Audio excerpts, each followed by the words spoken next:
ನಿನ್ನೆ ಮೈಸೂರಿನಲ್ಲಿ ನಿಧನರಾದ ಖ್ಯಾತ ಹಿನ್ನೆಲೆ ಗಾಯಕಿ ಎಸ್ ಜಾನಕಿ ಅವರ ಅಂತ್ಯ ಸಂಸ್ಕಾರವನ್ನು ಇಂದು ಮೈಸೂರಿನಲ್ಲಿ ನೆರವೇರಿಸಲಾಗುತ್ತದೆ ಎಂದು ಅವರ ಕುಟುಂಬದ ಮೂಲಗಳು ತಿಳಿಸಿವೆ.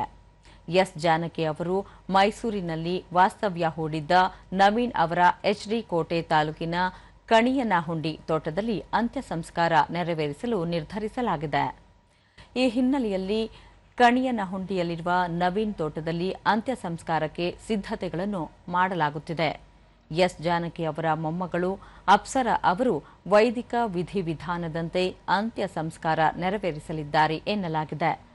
ಇಂದು ಬೆಳಗ್ಗೆ ಬೋಗಾದಿಯಲ್ಲಿರುವ ನವೀನ್ ಅವರ ನಿವಾಸದಲ್ಲಿ ಪಾರ್ಥಿವ ಶರೀರವನ್ನಿರಿಸಿ ಅಂತಿಮ ಧಾರ್ಮಿಕ ವಿಧಿವಿಧಾನಗಳನ್ನು ನೆರವೇರಿಸಲಾಯಿತು.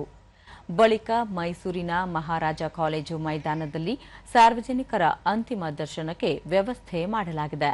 ಮಧ್ಯಾಹ್ನ 3 ಗಂಟೆಗೆ ಪಾರ್ಥಿವ ಶರೀರವನ್ನು ಕಣಿಯನಹುಂಡಿಗೆ ತೆಗೆದುಕೊಂಡು ಹೋಗಲು ನಿರ್ಧರಿಸಲಾಗಿದೆ.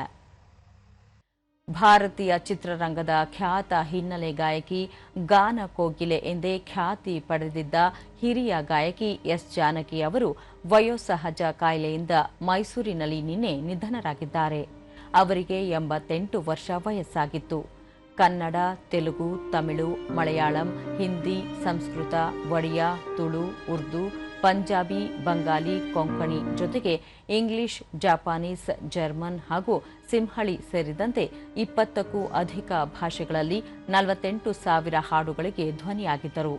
19ನೇ ವಯಸ್ಸಿನಲ್ಲಿ ತಮಿಳಿನ ವಿಧಿಯನ್ ವಿಲಾಯೆಟ್ಟು ಚಿತ್ರದ ಹಾಡಿನ ಮೂಲಕ ಗಾಯನ ಆರಂಭಿಸಿದ ಎಸ್ ಜಾನಕಿ ಅವರು ಸಂಗೀತ ಲೋಕದಲ್ಲಿ 60 ವರ್ಷದಿಂದ ಸಕ್ರಿಯರಾಗಿದ್ದರು.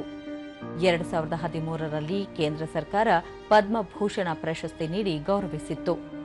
ಭಾರತೀಯ ಚಿತ್ರರಂಗದ ಹಲವು ಭಾಷೆಗಳಲ್ಲಿ ಹಾಡಿದ್ದ ಎಸ್ ಜಾನಕಿ ಅವರು 16 ರಾಜ್ಯ ಪ್ರಶಸ್ತಿಗಳಿಗೂ ಭಾಜನರಾಗಿದ್ದರು. ಕನ್ನಡ ಚಿತ್ರರಂಗದಲ್ಲಿ 1970ರಿಂದ 80ರ ದಶಕದಲ್ಲಿ ಹಿರಿಯ ಗಾಯಕರಾದ PB Srinivas, SP Balasubrahmanyam, doctor Rajkumar ಅವರೊಂದಿಗೆ ಅನೇಕ ಜನಪ್ರಿಯ ಹಾಡುಗಳಿಗೆ ಧ್ವನಿಯಾಗಿದ್ದರು. ಜಿಕೆ ವೆಂಕಟೇಶ್, ರಾಜನ್ ನಾಗೇಂದ್ರ, ಹಂಸಲೇಖ ತನಕ ಹಲವು ಸಂಗೀತ ನಿರ್ದೇಶಕರೊಂದಿಗೂ ಸಹ ಕೆಲಸ ಮಾಡಿದ್ದರು.